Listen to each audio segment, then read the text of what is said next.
I wish I wasn't afraid all the time, but I am. I know this world is screwed up, believe me, I know it better than most. Which is why I wanted to ask if there's anything I can do to help make it right.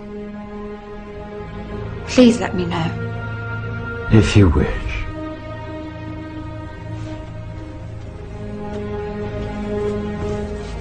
The very universum vivus visi. By the power of truth, I, while living, have conquered the universe. Personal motto? From Faust. That's about trying to cheat the devil, isn't it?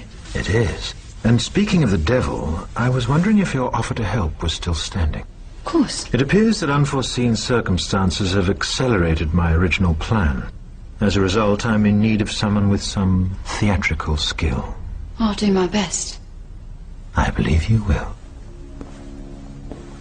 We are consciousness. All that is, has been, and ever will be. There is nothing to fear. Whatever happens, we are always that. Mind fears, because it's programmed to fear. When we're conscious, there's no fear in this. It's a shake of the head. Pathetic. Pathetic. Pathetic. And we need to do this. Compliance.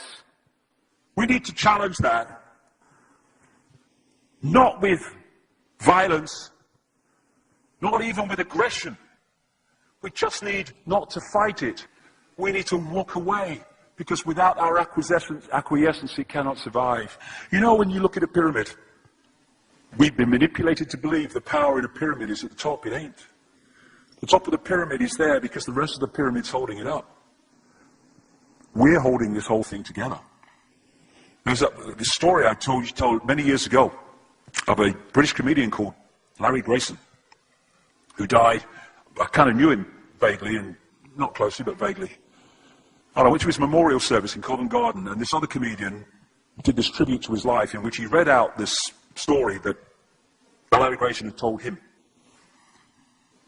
When they were going around the variety halls and the theatres in the 60s, they had this all-male show.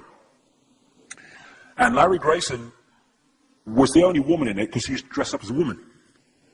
And he said that the end of the show, the last scene, all the sailors, all the men came on dressed as sailors, and they were singing Rule Britannia. You know, Rule Britannia, Britannia rules the waves. Oh, I'm very pleased for you. Okay? And as it built up, Larry Grayson would come on dressed as Britannia with the helmet and the shield, and he would be manhandled up the side of this pyramid to the top for the big finish. And he said one night, he said things seemed to be going rather well. He said, and then I noticed that a sailor in the bottom left-hand corner had got rather a cough. And this cough got worse and worse and worse to the point where the sailor couldn't stay in the pyramid anymore and stepped out of it. Larry Grayson, symbolic of this elite at the peak of the pyramid, ended up in the second row. And the elite, the power center, had done nothing to bring about this. One sailor, the bottom of the pyramid, had got a cough. And the whole thing collapsed. And I listened to that and I thought, my God, yes, that's it. We, the powerless people, are holding the powerful people up there, and they know that. They're terrified of us realizing that. Do you remember that movie, animated movie, A Bug's Life? A Bug's Life with the grasshoppers?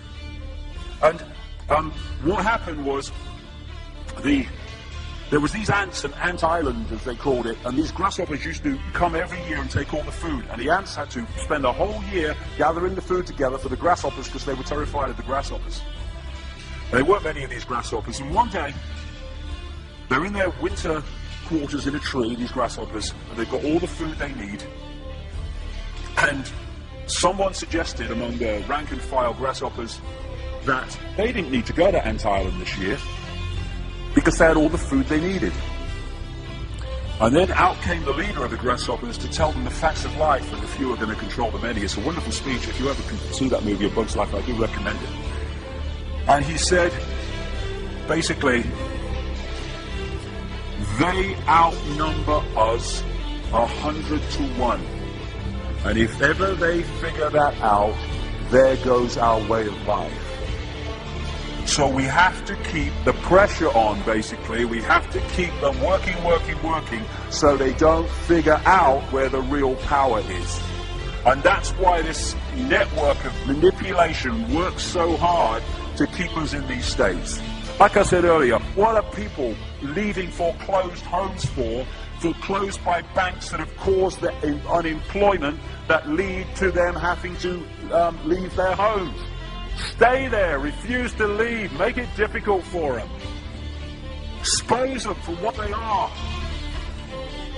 We make it so easy, the non-compliance. No longer will we just do it because we're told to do it. Is it just? Is it right? Okay, I'll do it. Is it unjust? Is it not right? I ain't doing it. We start to make the decisions on what we will and will not do based on our values and not some imposition from the dark suits. These people are gonna give me, grant me, or grant me not my freedom. I'm all that is. You can't grant me freedom. No one can grant me freedom. I am freedom. It's what I am.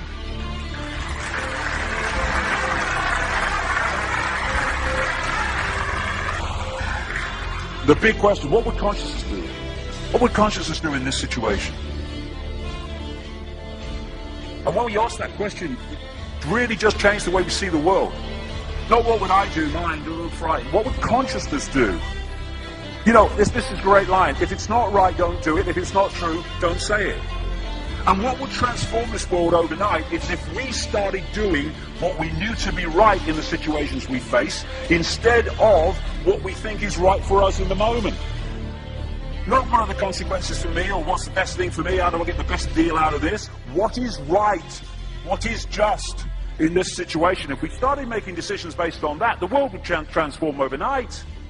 These are very simple things. If we want a world of peace, then we need to be peaceful. We don't need to fight for it. We just need to be peaceful, and we'll bring that about. If we want a world of kindness, we need to be kind, and then it will naturally unfold. We don't fight for kindness. As Martin Luther King said, it's a wonderful saying, piece of oratory. Cowardice asks the question, is it safe? Expediency asks the question, is it politic? Vanity asks the question, is it popular? But consciousness asks the question, is it right?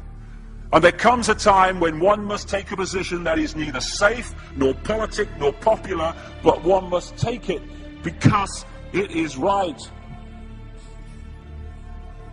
And when enough of us do that, what is right will manifest by definition. And we're in this position now where this vibrational change, this energetic change is taking place, where we can start cracking these eggshells, where we can start becoming the full magnitude of who we are, where we can be consciousness in the now, using mind to experience this reality instead of being governed by it, turning the key to let consciousness in. We're being offered this opportunity now. No longer can we say we didn't realize who we are, we didn't know we could do that.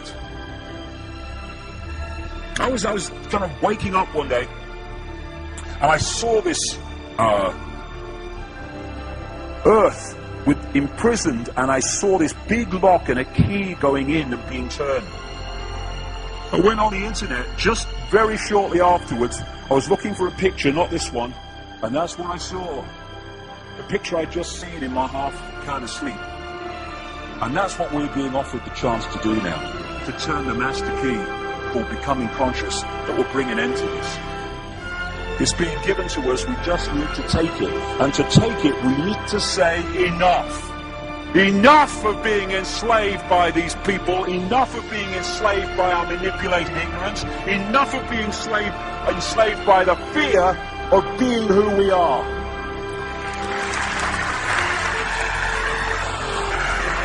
Enough!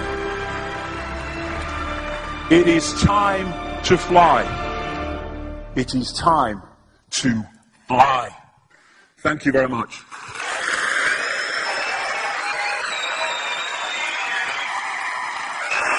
Thank you.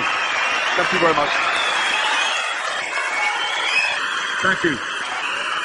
Thank you. Thank you.